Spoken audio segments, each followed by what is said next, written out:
Hello and welcome to the Empower Couples podcast, where here you get modern, non-boring relationship advice for you and your partner to communicate like pros, fight smarter, and stay on the same team no matter the challenge that you face. I am one of your hosts, Aaron Freeman. And I'm Jocelyn Freeman, but you all just know us as the Freemans. And this episode is about 5 small habits that make a big difference in our own marriage. And what we're going to invite you to do is pick at least one, maybe two, to either commit to for the first time in your life or relationship, or for some of you, these are going to be things you recommit to. Like when you look back on times where you were really positive, you were united as a couple, you were doing some of these, but then you lost sight of them and stopped doing them. And the thing is, to get the results we want in life, it's not about what we do once in a while. It's what you're doing on a consistent basis, day in and day out. And a lot of times it is the small things that make a big difference, right? That have you feel connected, healthy, united.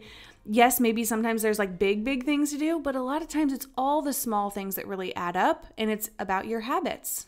And so much of it is about your subconscious patterns, because all your actions come from your subconscious. So habits are things that you don't have to really think about anymore. Mm-hmm. And we want those things to be positive and beneficial, not things that are not serving us as much, right? And I'm actually looking over at our bookshelf. If you don't think habits are that big of a deal, they don't sound to me like super exciting. But an acquaintance of ours has a New York Times bestseller, BJ Fogg, called Tiny Habits. Mm-hmm. So it obviously is a huge thing, even when you think about, well, habits, no big deal. But they really are. They really do make a big difference. So let's get into these 5 small habits that really have made a difference for us. And again, listen to all 5 and pick at least 1 or 2 that you will implement. So the first one is having boundaries with technology. Mm-hmm. And this is something I know we've mentioned on different episodes over the years, but I think the importance of this is that we need to be reminded that technology can easily creep in to every minute of our day. And you can wonder why you're not connected at night, you're not feeling sexy and intimate. Well, are you just staring at technology all night and you're wondering, like, why am I not like turned on by my partner or we're not connected? And this is something we implemented years ago and we continue to iterate and make changes to. But for me, I'm telling you, so simple, but has made such a difference. I turn my phone on airplane mode at 7 p.m. and I put it literally in the other room. It has helped my sleep. It has made it so that I am more present with you. Whether we choose to talk, walk, watch a movie, I'm still with you more than doing whatever we're doing and scrolling and looking at my alerts. You know, it's just, it doesn't need to be around us all the time. Mm-hmm. And so maybe your time won't be 7 p.m. Maybe it's a little bit later if you're more of a night owl, but I'd encourage you to have boundaries with technology at least an hour or 2 before bed. Mm-hmm. So you are getting to be more present with each other. You're not as distracted with all the dings and the scrolling and the swipes and all those things. What would you say about this habit? Well, the impact is it really does impact your nervous system. And if you don't think it does, pay attention to when your phone gives you a notification, whether it's a sound, whether it lights up, whether it's that little small red bubble. Notice what happens in your body. Mm-hmm. Is your arm already moving to grab it? You know, you don't have to even think of it. Uh-huh. And if you don't think that is a negative impact, you know, it doesn't seem huge, mm-hmm. but when something else is driving your action unconsciously, that's not a great thing. Mm-hmm. And then, you know, there's other things. I mean, literally, that's why, look, these companies want you to be on devices as much as possible, and even them put screen time counters on there. It's got to tell you a little something, right? Oh, yeah. And if you don't think, this is a much longer conversation, the business that these apps are actually in is how to manipulate your attention. Mm-hmm. And if we go to the relationship, attention is how you show love. Yeah. And if something else that is literally has billions of dollars being spent on manipulating your attention, then it's your attention either going towards these things or to showing love to your partner. Yeah. Now, I know it might sound like a big stretch, but the small impact of this is really there. So the one for me around technology It's more so that we don't have our phones in the bedroom. Mm-hmm. And there's you no said TV it's in the plugged bedroom. in, which they are plugged in. I'm saying we're not on them.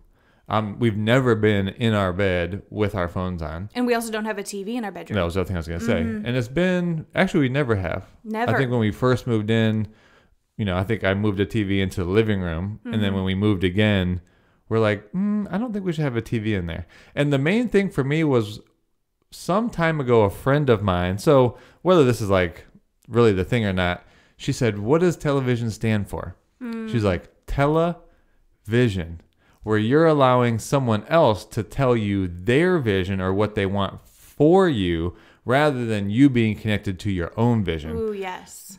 That was all I needed to hear. After that, I'm like, I'm not having a TV in And from the a bedroom. practical sense, if you're laying in bed together watching something, but also have your phones going on, how sexy is that? And people wonder why their like intimacy is declined and they're not like in the mood at night. Well, you're in this passive state with this technology just like seeping into your brain. And so it just doesn't give the opportunity for intimacy, connection, and presence. And don't get us wrong. What we're saying is create this separate, safe, sexy. How do you like that? Sometimes I come up with 3 Yes. consecutive vowel sounds or just sounds in general. What is that called? Alliteration. And it's just about having that space available for the bedroom. Don't get us wrong. We hit the movies. We love a good show. We love it. But that's what the living room is for. Right. It's not what the bedroom is for. Okay, good. Okay, so second habit that makes a big difference is reading or listening to personal development every day. And that being something we discuss on our walks. And we go on a walk with our pup and us every morning. And then now that it's cooling down, Arizona, it's hard in the evenings to do a walk. But now that it's cooling down, being outside for a second time in the day, because otherwise people wonder sometimes like, well, what do we talk about? Like, it's kind of the same old, how was your day, or how was that meeting, or how are the kids? But when we are both aiming to grow every day by listening or reading something growth oriented, and it can be any subject matter, that it's just about you becoming a better person and growing, it gives us something to talk about.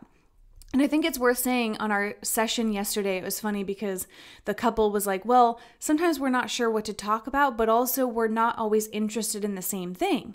And interestingly, right now, like, we're actually not interested in the exact same things. Like, you're really into learning about cryptocurrency, and it's... Oh, this isn't what I would call personal development, though. Okay. Yeah, I'm just kind of doing that on my own. And while you were talking, I was thinking about books that we have talked about, over the time. And there's been ones, like you're saying, that have resonated more with me. So I've read, for example, a book on karma. I even read a book on death. So And that's not necessarily don't think what that's too morbid.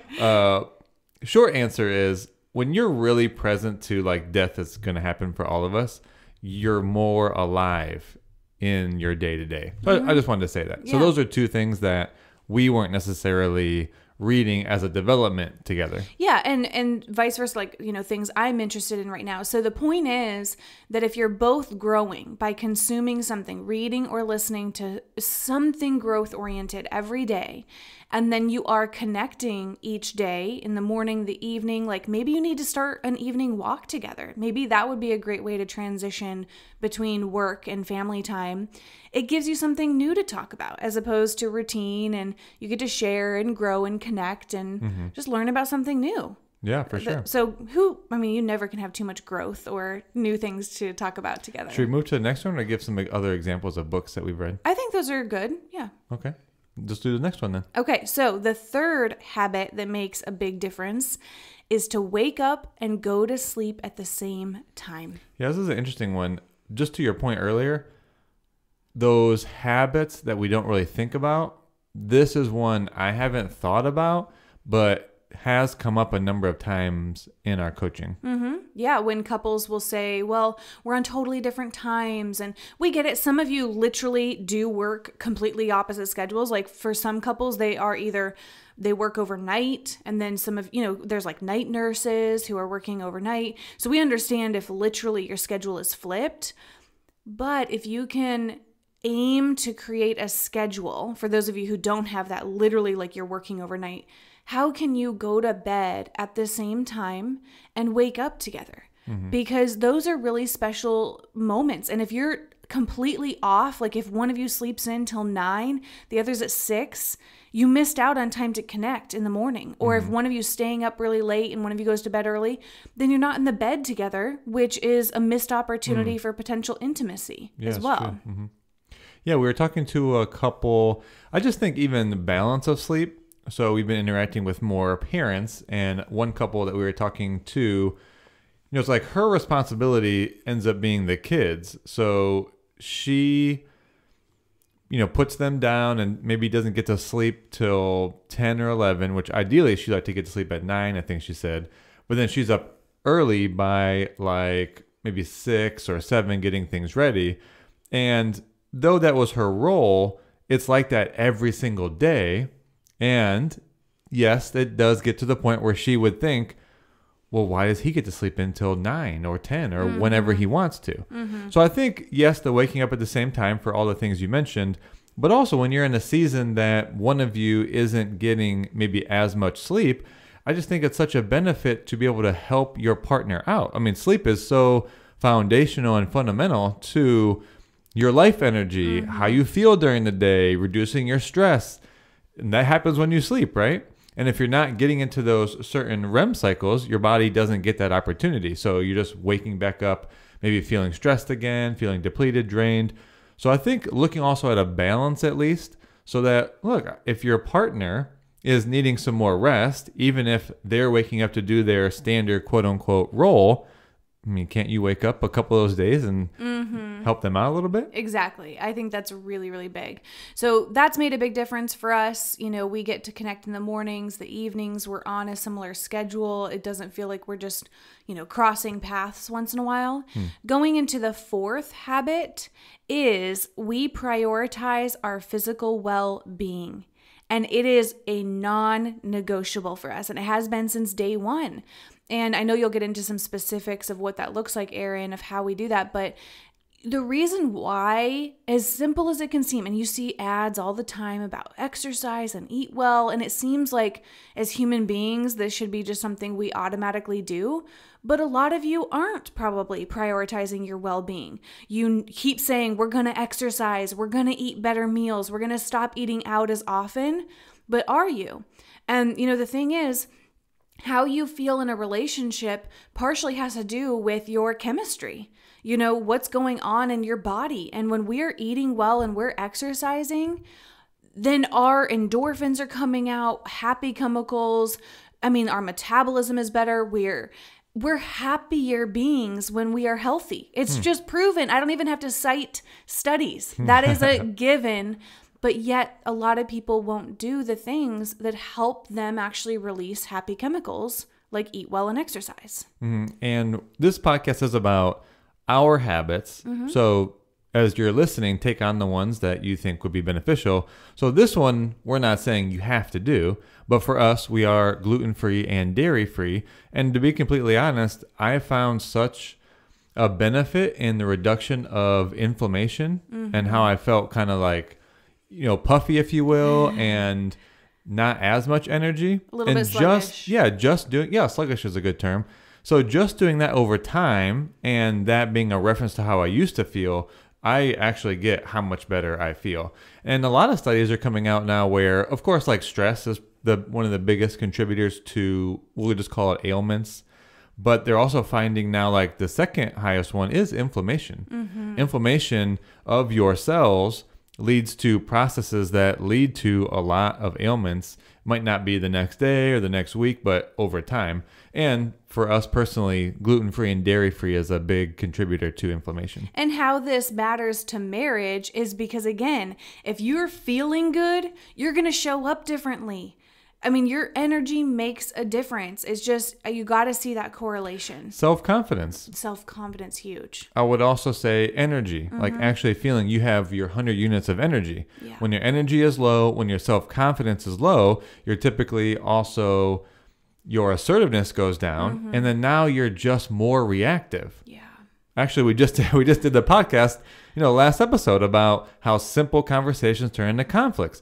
a lot of these can be avoided with habits like these. When your energy is now high, your self-confidence is high, your assertiveness is up, you feel good about yourself, it's all going to lead to benefits for the marriage. Absolutely. Before we go to the fifth small habit, want to make sure for those of you who haven't already taken advantage of the web class that we recorded for you all before baby Freeman even got here, because we wanted you to have resources for while we're spending time with our newborn. And the whole web class is about the 5 steps to truly repair after a conflict, so that you can reconnect in minutes instead of hours, days, weeks. And we share a communication principle that helps prevent a lot of unnecessary conflicts. And so we had this done in studio. It's very well done. You're going to love it. So go to onlinecouplesworkshops.com/repair. And that /repair is really important. So you get this specific web class. We can't wait to hear how you love it and enjoy it. We wanted you to have a resource for while we're off with baby Freeman. Yeah. And so let's move to this last one here.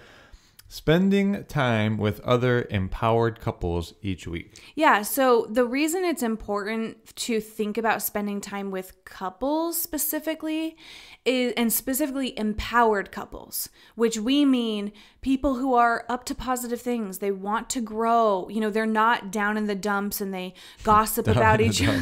They gossip about each other and, you know, they're unhappy people. It's like, no, we want to be around people who are committed to thriving, who are growing, who are working on their marriage. And I think it's important to get this time with other couples because it reminds you of who you want to be. And we've all heard this saying, it almost can feel cliche, but you are the average or the product of the 5 people you spend the most time around.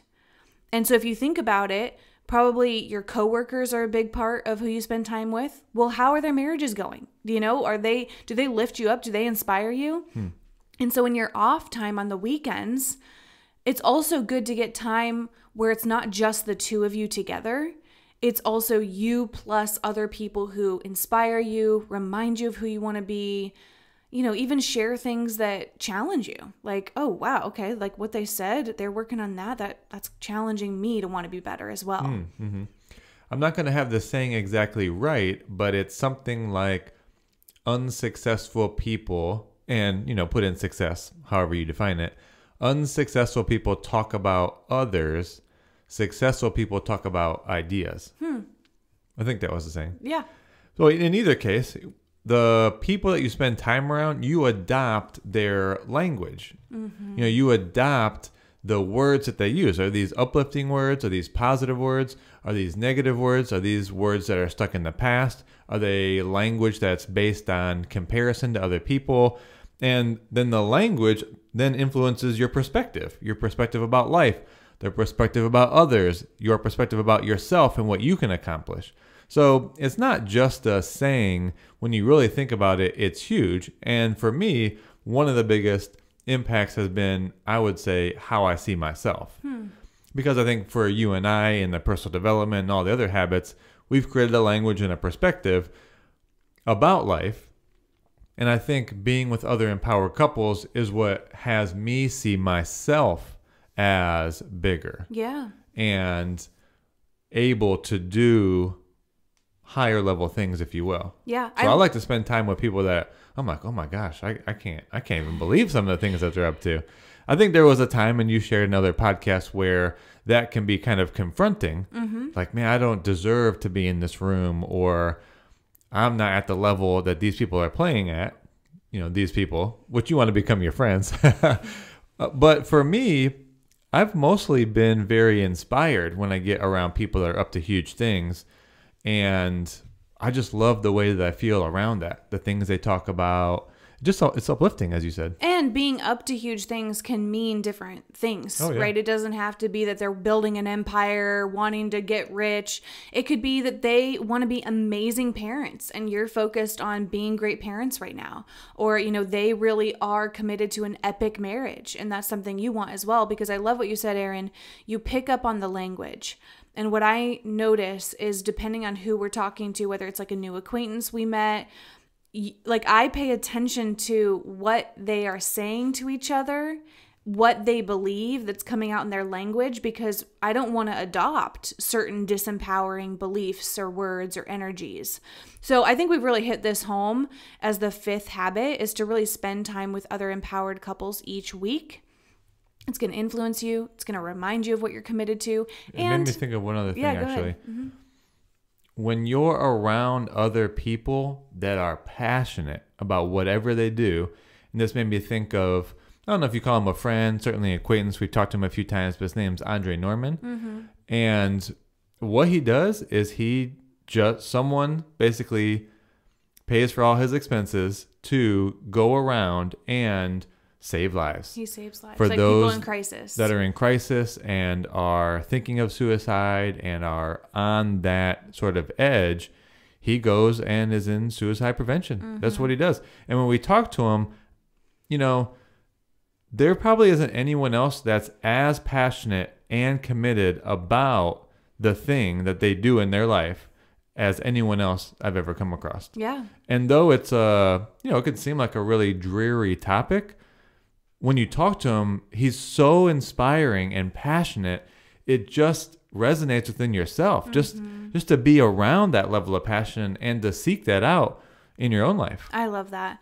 So we really hope you'll take on at least one of these habits. Pick one, talk about it together as a couple, implement it till it becomes a habit. Maybe you want to take on 2 if you're extra high achieving, 2 of them. But again, the whole point of this is it is the small things that we do day in and day out that end up making a big difference.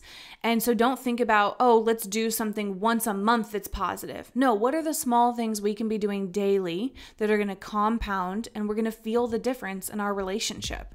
And so we're excited for you all. Please do tell us which habit you're going to take on if you want to send us a DM on Instagram, and make sure you take advantage of that web class we recorded.